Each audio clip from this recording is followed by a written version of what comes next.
talking about something that it's a little counterintuitive, this idea that too much happiness can actually make you unhappy. Sounds a little weird. Sort of sorting it out may be difficult, but that's why we have Julie Hanks, Director of Wasatch Family Therapy, here to talk a little bit more about this. And again, people think, okay, I need to be happier, but really there's a moderation. We talk about moderation in all things, not just in your diet, but also in your moods. Yeah, just like food. Too much of a good thing can end up being harmful. And you think too happy? Yes, you can be too happy.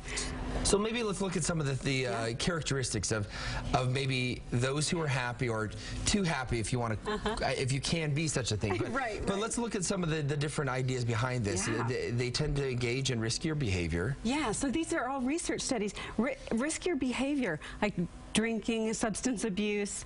This is interesting. They tend to drop out earlier in school and earn less. So kids who have less satisfaction early in life maybe don't work as hard to better their life. So those more uncomfortable emotions have their place.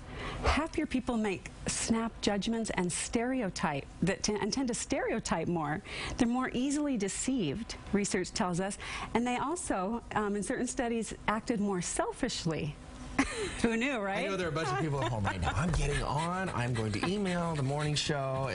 No, but this is interesting because it's really kind of how you place, where you place certain things, because disappointment, as you mentioned, is a part of life. And you mentioned this 3-to-1 rule. Yeah, so some researchers suggest that 3 positive emotions to 1 negative emotion is really where people thrive, or anything above that. But it's not 3 to 0.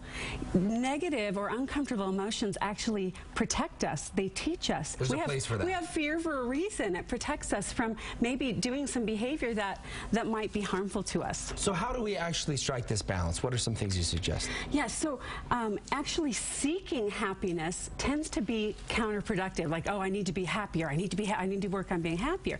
But engaging in high quality, meaningful relationships really brings people happiness without actually trying to be happy.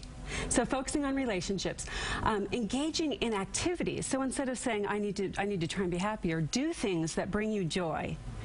And then the third is to accept, like we talked about, that there's a place for difficult and painful emotions in our life. We're not going to eliminate them. And you're not saying somebody out there who's listening to this interview who says, oh, I'm naturally feeling this way, this is who I am, that they need to change that. It's just that, not at all. It's just interesting that research tells us that, it's not, you can be too happy. There is a downside to it, and maybe that shouldn't be our goal to be happy all the time, but really to allow a place for difficult emotions too. Interesting stuff. Yeah. All right. Thanks, Julie. We appreciate it. Thanks. All right. So, Tanya, we don't have to be happy every morning, right?